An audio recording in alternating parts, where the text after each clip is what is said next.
That's the advice I give to people starting out on a career. Become known, make that your personal brand that you get things done, and you'll just keep given responsibility. And that can open up so many doors. How can a set of skills lead you down the path to success? That's what we're setting out to answer on the Ed Up Canada podcast. I'm your host, Michael Sangster. Join me as we unpack how leaders around the world have taken training and skills and turned that into a lasting career. Now let's learn together.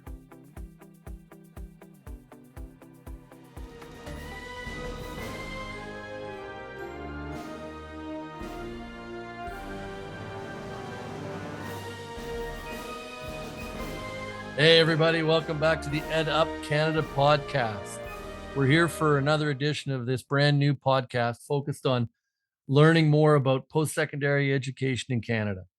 I hope you enjoyed our first episode if you're able to hear it, and we're going to have some more conversations today with a business leader today. But as many of you know, we're talking to students, educators, political and not-for-profit leaders. And we're looking to talk to people about their real life experiences, issues affecting workforce development, financial literacy today, decision makers, employers, and government leaders who are planning education's future in Canada. We're going to talk about mentors, we're going to talk about mistakes, and we're going to talk about successes. And with that, I'm going to take the moment and introduce a good friend of mine, Kevin McCarthy, who's with Enriched Academy. But Kevin and I have known each other for 20 odd years, probably around Ottawa. Now he's in Toronto. I'm still in Ottawa, stuck in the, what is it, Alan Fotheringham called it, Kevin, the city that fun forgot. Sounds about right. And but I'm happy to have Kevin here. Purposely chose him because I'm excited about some work we're doing with him at the National Association of Career Colleges. It is a continuation of something that's important in education. But Kevin's got an important voice on an issue around financial literacy. And I think I'm going to start there, Kevin, with why, because I think I know the story of why you got inspired about the need for financial literacy. Comes from your time in Ottawa and maybe even a certain individual that got you inspired about it. But tell us why. Yeah, so financial literacy has been something I've always been passionate about, saw the need for. Would actually go back even further. My grandfather gave me a copy of The Wealthy Barber when I was in high school, and the idea of compound interest kind of blew my mind. But when I was in Ottawa working for Jim Flaherty, former federal finance minister, he was passionate about financial literacy, and that was one of the policy files that I had for him. And I actually maintained it through the whole 8 years that I was there, even when I was chief of staff, just because I knew how much it meant to him, but it also meant a lot to me. And so when I had this opportunity, post-government, I worked at Scotiabank for 5 years. I actually ran a student strategy for the bank at one point that had a little bit of financial literacy. But when I had the chance to kind of join Enriched Academy, and I knew the co-founders, I for a number of reasons, I jumped at it just because I think it's so critical for Canadians to understand the basics around money. We're going to talk a little bit more about Enriched Academy as we go on here, but I like to start. We're going to have in these podcasts 3 questions we ask everybody. Sure. So I'm going to hit you with the first one, and it's if you were able to revisit a moment in your educational journey, you could make one change. What would it be? Yeah, this is going to sound a little self-serving, Mike, but it is true. If I had learned more about money early on, honestly, my life would be very different. I mean, again, I've got a great life right now, but I look at what we teach, and I'm mid 40s right now. I've lost a lot of years on compound interest if I had kind of followed some of these advice. So it's the number one thing I hear when I tell people, like, why are you not teaching this in high school? Why didn't I learn this in high school? So that would be my advice for myself. If I could change that, in my teen years, and that's what I'm trying to pass on to my kids, so they don't kind of miss out on that. I had on my bingo card, I had you would answer compound interest. So I'm not surprised. You're that kind of guy. Yeah. I agree with you 100%. I wish I had learned a lot more about lending vehicles, mortgage brokerages, those kinds of tools that we use poorly in our lives, and how to put money to work for ourselves earlier in life. There's a lot of decisions I would have made differently. Yeah, so that's absolutely. I think it's an appropriate answer, and it does lead into it. So tell us about Enriched Academy. Tell us about what you guys do and how you do it, and who you do it with. Yeah, so we're a social enterprise focused on financial wellness for Canadians. And what I mean by that is we are a for-profit company, but we've got a mission, and that mission is to help Canadians with learn about money.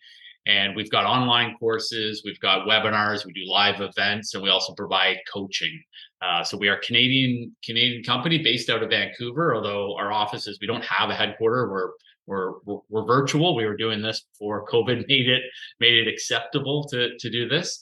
And we don't sell any financial products. So that's another big, I'd say, distinguish factor. There are financial literacy programs out there. They tend to sometimes be supported maybe by banks, and it's a bit more of a product push. So those are some of the key differences. And then I say the key thing is we teach this content, which can be challenging, which can be confusing, which can be emotionally, there's stigmas around not understanding about money. We teach it in an everyday real language that people really get, and it's engaging, it's fun, it's inspiring. It's unlike anything else I've ever seen before. It's a big part of the reason I joined the company. When I was in Ottawa, we funded financial literacy programs. I saw what was out there. They're all factually correct, but they were often boring and intimidating.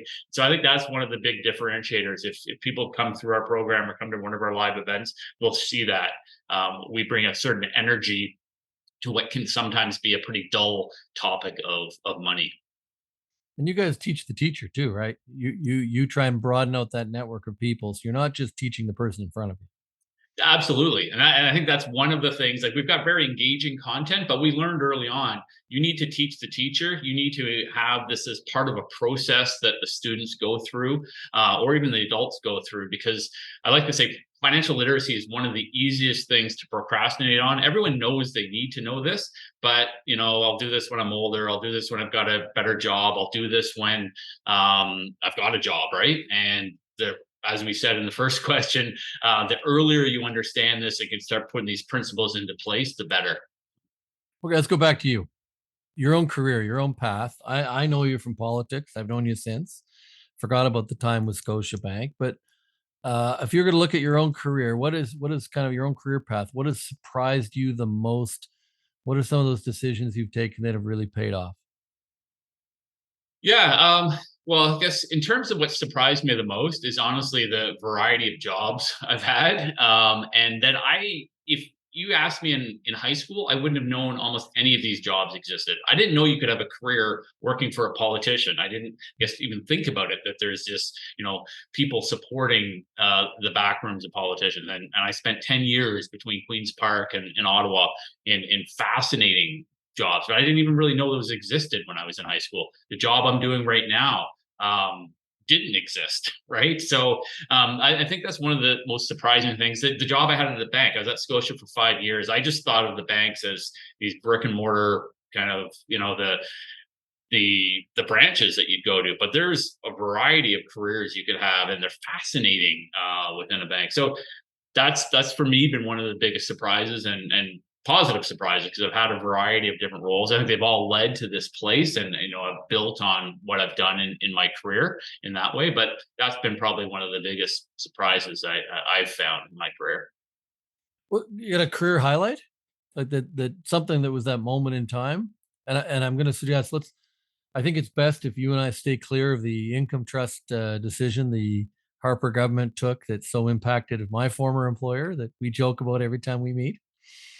Yeah, I would say right now at this point, Enriched, I think there's some still mountains to climb with Enriched Academy that might lead to that. But my time in Ottawa, being asked to be Jim Flaherty's chief of staff, when he asked me, I was terrified. I'll be honest. I was like, I can't. I'm a policy advisor. I can't. So he gave me a lot of responsibility early on that, I'll be honest, I didn't think I was ready for. But you kind of grow into those roles, or you flame out. Unfortunately, I didn't flame out in that respect. So I think that would be, being chief of staff. I think I was one of the youngest chief of staff as to the finance minister ever. So that was something that I'd say a career highlight. And then just, we really got to, I think, impact Canadians' lives, I think, for the better in so many ways. And so being part of those discussions with Prime Minister Stephen Harper, being on the inside of some of those key decisions, it's a humbling position to be in, knowing kind of the decisions that you are making and you're advising on are going to impact millions of people. But that's definitely, a highlight for me, and I don't take it for granted. I've been very, very blessed in that respect. You've been successful. You're giving back now in this role, which is part of what I like about the role I'm in. I got an opportunity to kind of work with these career colleges that are doing amazing stuff. I get to sit with community colleges and universities that are doing incredible things too. You work with all of those kinds of different partners with your programs. I'm interested to see what you're thinking about just workforce development these days, or the job requirements that are out there, or even the skills, if you want to make it personal for Enriched Academy, some of the skills that a graduate would have with your program that would help them in their employment or their work, their own career path as they go forward. But I guess I'll go back to that one point though, is there's something you're seeing out there in career development that be just a really, really nugget of advice for someone young getting started. Um, the advice I was given early on is be somebody that gets things done when they say they'll get it done. And it's kind of a basic thing, like Getting Things Done by David Allen is one of my favorite books in terms of productivity and that. But it's a basic thing, a basic skill. But so many people I see don't have that, right? Like they commit to something, they miss those deadlines and things like that. So for me, that's been one of the successes, I think, of my career. And so this isn't, I'm not saying anything about cutting edge. Like I think obviously it's important to kind of understand AI and things like that, but just the basic of being somebody that, hey, if I give this to Mike, he's going to get it done and it's going to get done on time. And if something comes up, he'll tell me, hey, this has come up. I'm not going to meet this deadline. So I think that's for me, the advice I give people. Sometimes ask me, but that's the advice I give to people starting out on a career. Become known, make that your personal brand, that you get things done, and you'll just keep given responsibility, and that can open up so many doors. I was just taking a look to get the name, but it was a reminder. That's something I've actually struggled with in my career, taking on too much, not being able to say no. Mm, And then you get behind, and then you get yeah. behind, and you got to put your hand up and go, I need some help over here. And that's hard to do when you're trying to lead or you're trying to grow your career. I love the video. I had to just take a quick peek to get his name, but Navy Admiral William McCraven, if you haven't seen it, but he's got one. If you want to change the world, make your bed in the morning.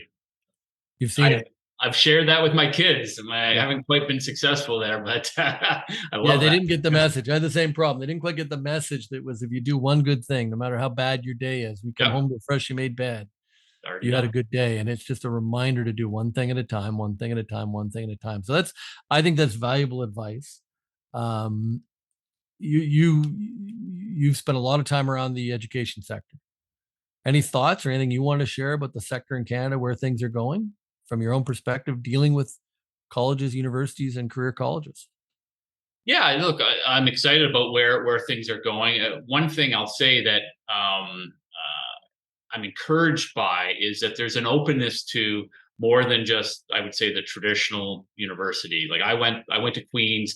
Honestly, when I was in high school, for me, it was like almost the only path I was supposed to go on. Like these other opportunities in the trades and some of the other sectors, they were not on my radar. I didn't even really know they were an opportunity. And I think that's been one of the, I think, progressive changes I've seen in what's happening in the education. The entire career college space, I'll be honest, until I joined Enriched Academy, I didn't even know existed.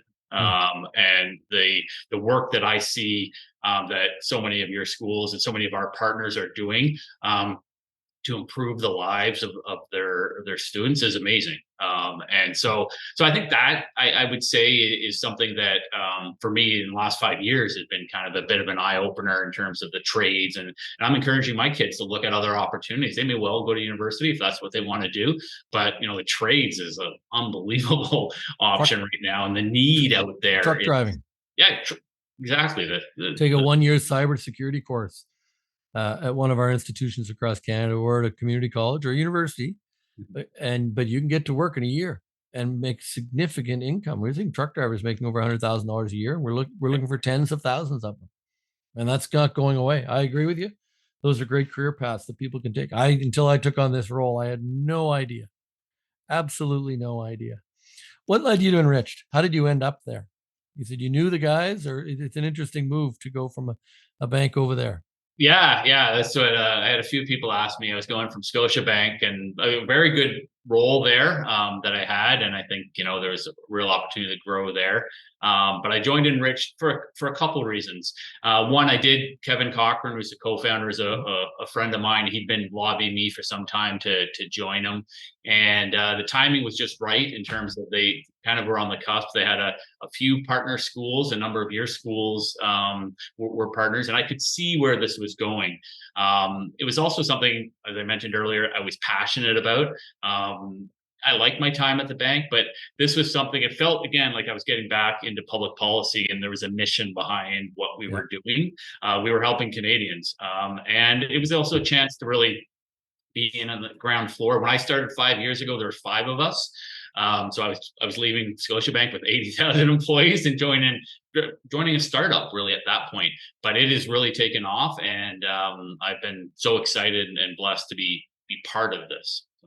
Well, it's interesting to watch the growth of your firm and the partners that you work with in our sector, and the ones who get it right and how to do it.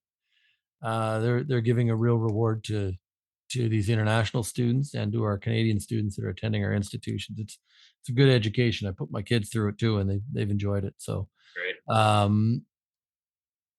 One from your background, and I think we have to talk some politics today. But your financial recommendation, if you had one for Canadians, based on your track record, Department of Finance, bank, Enriched Academy, if you were going to give a young student that piece of advice, you talked about it a bit. What that one thing they could do? Yeah, so that's tough. One thing, I think the fundamental thing, this isn't rocket science, and this would go for our governments too, is spend less than you make. Like it's bedrock of I think anyone's personal finance, right? There's lots of stuff on investing and things like that, but if you are constantly spending more than you make and constantly going into debt, budgets don't balance themselves, Mike. So, and you've got to do that yourself. And so that's the advice I would give to anyone, and that means you got to know where your money's going. You got to know how much is coming in. You need to know where you're spending it. And you got to make sure there's something left over that you can save and invest. And that's the basics of I would say the key principle. It's not sexy answer. It's not investing in crypto or something like that. Yeah. But I think it's the bedrock that everyone needs to know. It's like physics, right? If you don't do that basic stuff, it's like the laws of gravity. If you're spending more than you make consistently, you're not going to be well financially. I want to ask the question because I knew what your answer would be. And I agree with you. And that goes back to those basics. One of the ones that I struggle with is the level of math we teach in school now, which leads to what you guys do in a way. We don't do enough of it. And I know that I had to send my children off to other means and they hated it. Something called Kumon at the time here, and they hated it. And then they thanked us afterwards because it increased their level of literacy of math, basic skills. Yeah.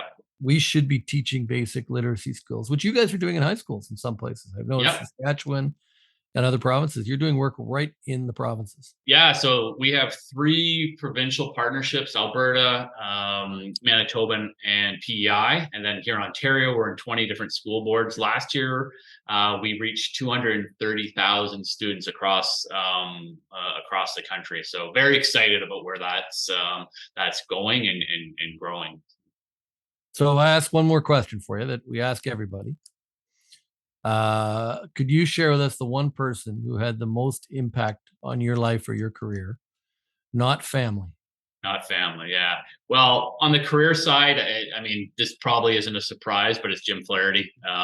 He took a chance on me at Queen's Park. So I started right when I was almost out of university, had a job with him when he was the Ontario Finance Minister. Then he asked if 3 years after that, I helped him out on different campaigns, and he asked if I'd want to come to Ottawa. And I spent 8 years working for him there. He was just very humble man, worked extremely hard, but demanded a lot of us, but he worked hard too. And he gave me, as I mentioned earlier, a lot of responsibility early on.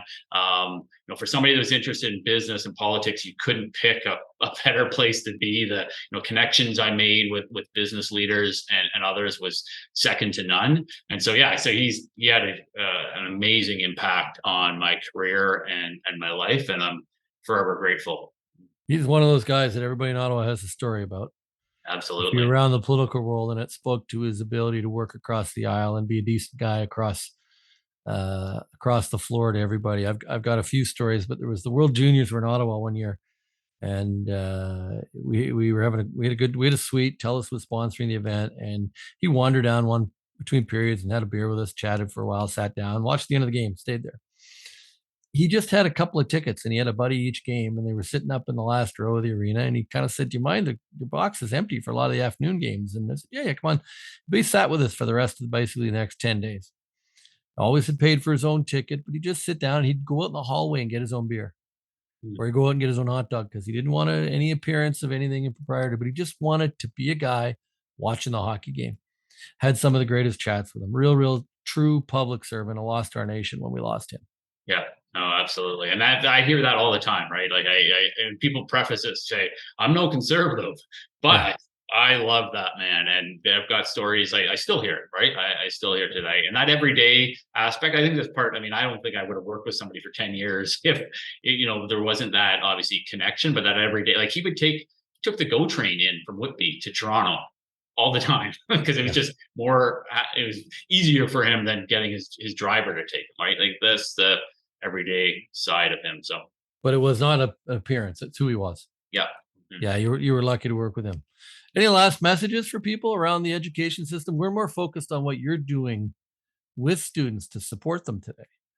But I know you're an astute mind on politics and the world and things that are going on. I don't know if there's anything you wanted to talk about the post-secondary system, or just what's going on around. Even we use that word post-secondary system, but what about just like the training, the job requirements that are out there? What you see with your learners? Yeah. So, I mean, just with obviously we're our educators as well, but a very niche topic, but a very important topic. And I guess generally what I'm seeing out there right now is there is a lot of financial stress, right? It's always been one of the number one stresses Canadians have. But with cost of living going up, with interest rates going up, with we are seeing people come to our program that probably never thought they needed this type of education. Maybe interest rates are super low and things like that.